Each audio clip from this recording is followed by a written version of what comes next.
السلام علیکم۔ کبھی آئینے کے سامنے کھڑے ہو کر خود سے ایک سوال ضرور کرنا، اگر آج میری زندگی ختم ہو جائے تو کیا میں اللہ تعالیٰ کے سامنے ملنے کے لیے تیار ہوں؟ ہم نے دنیا کے لیے بہت کچھ کیا، لیکن آخرت کے لیے کیا جمع کیا؟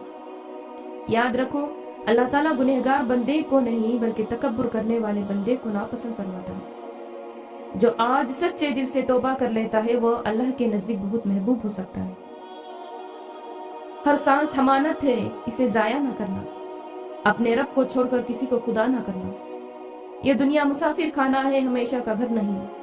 دل کو گناہوں سے سجا کر کبھی فخر نہ کرنا۔ جو آج توبہ کر لے وہی کامیاب ہے، کل کا وعدہ ہے کس نے اس پر بھروسہ نہ کرنا۔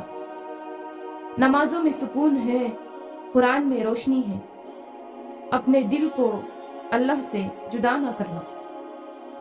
وقت کہتا رہا گزرتا رہا، انسان کہتا رہا ابھی وقت ہے۔ موت خاموشی سے قریب آتی رہی اور دل دنیا میں ہی کھویا رہا۔ نہ مال ساتھ جائے گا، نہ شہرت، نہ کوئی اپنا، صرف اعمال ہوں گے جو خبر میں ساتھ اتریں گے۔ اس لیے آج ہی اپنے رب کی طرف لوٹ آؤ، کیونکہ کل کا صورت دیکھنا ہماری اختیار میں نہیں۔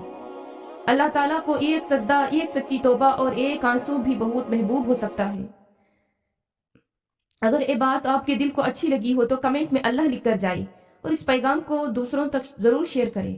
اللہ تعالیٰ ہم سب کو ہدایت اور حسن خاتمہ نصیب عطا فرما، آمین۔